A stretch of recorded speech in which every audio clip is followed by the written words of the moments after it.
जय माता रानी दोस्तों, आप सभी का बहुत बहुत स्वागत है आपके अपने चैनल राधा कृष्ण ऑफिशियल में। उम्मीद करती हूँ आप लोग बहुत अच्छे होंगे। तो ये बताने के लिए कमेंट बॉक्स में जय श्री विष्णु जरूर लिखिएगा।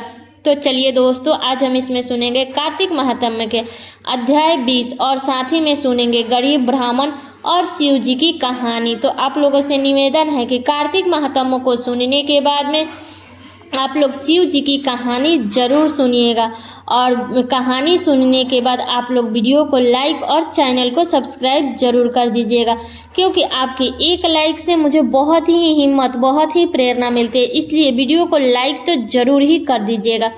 तो चलिए सुनते हैं आज का अध्याय। तो जैसे कि आप लोगों ने पिछले अध्याय में सुना कि पतिव्रता वृंदा अग्नि में प्रवेश कर गई और ब्रह्मा आदि सभी देवता आकाश में से उनका प्रवेश देखते रहे। वृंदा के शरीर का तेज पार्वती जी के शरीर में चला गया और पतिव्रता के प्रभाव से वृंदा ने मुक्ति को प्राप्त कर लिया। अब इसके आगे की अध्याय श्रवण कीजिए। अब राजा पृथु ने पूछा, हे देव ऋषि नारद, इसके बाद युद्ध में क्या हुआ तथा वह दैत्य जलंधर किस प्रकार मारा गया? कृपया मुझे वह कथा सुनाइए। तब नारद जी बोले, जब गिरजा वहां से अदृश्य हो गई और गंधर्वी माया भी विलीन हो गई, तब भगवान भीष्म ध्वज चैतन्य हो गए। उन्होंने लौकिकता व्यक्त करते हुए बड़ा क्रोध किया और विशत माना जलंधर से युद्ध करने लगा। जलंधर शंकर के बाणों को काटने लगा, परंतु जब काट न सका तब उसने उन्हें मोहित करने के लिए माया की पार्वती का निर्माण कर अपने रथ पर बांध लिया। तब अपनी प्रिय पार्वती को इस प्रकार कष्ट में पड़ा देख लौकिक लीला दिखाते हुए शंकर जी व्याकुल हो गए। शंकर जी ने भयंकर रुद्र रूप धारण कर लिया। अब उनके रुद्र रूप को देख कोई भी दैत्य उनके सामने खड़ा होने में समर्थ न हो सका और सब भागने छिपने लगे, यहाँ तक कि शुंभ निशुंभ भी समर्थ न हो सके। शिव जी ने उन शुंभ निशुंभ को श्राप देकर बड़ा ही धिक्कार और कहा, तुम दोनों ने मेरा बड़ा अपराध किया है और तुम युद्ध से भाग रहे हो और भागते को मारना पाप है। इससे मैं तुम्हें अब नहीं मारूंगा, परंतु गौरी तुमको अवश्य मारेगी। शिव जी के ऐसा कहने पर सागर पुत्र जलंधर क्रोध से अग्नि के समान प्रज्वलित हो उठा। उसने शिव जी पर घोर बाण बरसाकर धरती पर अंधकार कर दिया। उस दैत्य की ऐसी चेष्टा देखकर शंकर जी बड़े क्रोधित हुए तथा उन्होंने अपने चरण कुंडा से बनाए हुए सुदर्शन चक्र को चलाकर उसका सिर काट लिए। एक प्रचंड शब्द के साथ उसका सिर पृथ्वी पर गिर पड़ा और अंजन पर्वत के समान उसके शरीर के 2 खंड हो गए। उसके रुधिर से संग्राम भूमि व्याप्त हो गई। शिव जी के आज्ञा से उसका रक्त और मांस महारौरव में जाकर रक्त का कुंड हो गया तथा उसके शरीर का तेज निकलकर शंकर जी में वैसे ही प्रवेश कर गया जैसे वृंदा का तेज गौरी के शरीर में प्रवेश किया था। जलंधर को मारा देख देवता और गंधर्व सब प्रसन्न हो गए। तो ये है कार्तिक मास का 20वां अध्याय। इसके आगे की कथा आप लोग अगले अध्याय में सुनिएगा। अब चलिए सुनते हैं गरीब ब्राह्मण और शिव जी की कहानी। किसी गांव में एक गरीब ब्राह्मण और ब्राह्मणी रहते थे। ब्राह्मण की पत्नी नियम पूर्वक शिव जी की पूजा करती थी। ब्राह्मण को एक पुत्र रत्न प्राप्त था। एक समय की बात है, जब ब्राह्मण का पुत्र गंगा स्नान करने के लिए जा रहा था तो दुर्भाग्यवश रास्ते में उसे चोरों ने घेर लिया और ब्राह्मण का पुत्र डर गया। तब चोरों ने कहा, डरो मत, हम तुम्हें नहीं मारेंगे, बस तुम हमें अपने पिता के गुप्त धन के बारे में बता दो।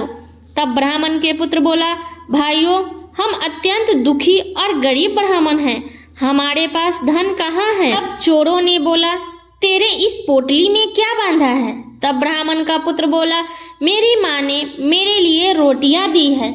यह सुनकर चोरों ने अपने साथियों से कहा, ये बहुत ही गरीब ब्राह्मण है, इसे छोड़ दो और चलो हम किसी और को लूटेंगे। ऐसा कहकर चोरों ने उस ब्राह्मण के पुत्र को जाने दिया। ब्राह्मण का पुत्र चलते चलते एक नगर में पहुंचा। नगर के पास एक बड़ा सा बरगद का पेड़ था। तब ब्राह्मण का पुत्र सोचा, क्यों ना यहाँ विश्राम कर ले। विश्राम करते करते वो वहीं पर सो गया उस समय उस नगर के सिपाही चोर की खोज करते हुए उस बरगद के पेड़ के पास पहुंचे और ब्राह्मण के पुत्र को चोर समझकर बंदी बनाकर राजा के पास ले गए। तब राजा ने उसे कारावास में बंद करने का आदेश दिया। जब ब्राह्मणी का लड़का घर नहीं लौटा तो उसे अपने पुत्र की बहुत चिंता हुई और अगले दिन शिव जी का व्रत था। ब्राह्मणी ने व्रत करते हुए भगवान शंकर से मन ही मन अपने पुत्र की कुशलता की प्रार्थना करने लगी। भगवान शंकर ने उस ब्राह्मणी की प्रार्थना स्वीकार कर लिए और उसी रात भगवान शंकर ने उस राजा को स्वप्न में दर्शन दिए और कहा कि ब्राह्मण का पुत्र चोर नहीं है, सुबह होते ही उसे छोड़ दो, अन्यथा तुम्हारे सारे राज्य वैभव नष्ट हो जाएगा। प्रातःकाल उस राजा ने भोलेनाथ की आज्ञा अनुसार ब्राह्मण के पुत्र को कारावास से मुक्त कर दिया। तब ब्राह्मण का पुत्र ने अपनी सारी बात उस राजा को बताई। सारा बात सुनकर राजा ने अपने सिपाहियों को उस ब्राह्मण के पुत्र के माता पिता को राज दरबार में लाने के लिए भेजा। तब ब्राह्मण और ब्राह्मणी बहुत डरे गए थे। राजा ने डरा हुआ देखकर कहा, आप भयभीत ना हो, आपका बालक निर्दोष है। राजा ने ब्राह्मण को 5 गांव दान में दे दिया, जिससे वो लोग अपना जीवन सुखी से जी सके। भोलेनाथ की कृपा से ब्राह्मण परिवार बड़ी आनंद से रहने लगे, बड़ी सुखी पूर्वक अपना जीवन व्यतीत करने लगे।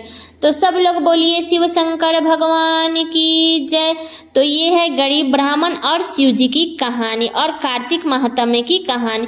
तो ये कहानी आप लोगों को कैसा लगा आप लोग कमेंट करके जरूर बताइएगा। चैनल पे नए हैं तो सब्सक्राइब कर लीजिएगा, बेल आइकन को प्रेस कर दीजिएगा, जिससे मेरे वीडियो का नया नोटिफिकेशन आप सभी के पास में सबसे पहले पहुंचे। और वीडियो को लाइक कर दीजिएगा, क्योंकि आपके एक लाइक से मुझे बहुत ही मोटिवेट मिलता है। तो वीडियो को लाइक कर दीजिएगा और वीडियो को शेयर कर दीजिएगा, ताकि हर कोई कार्तिक महात्म्य की कथा को सुन सके।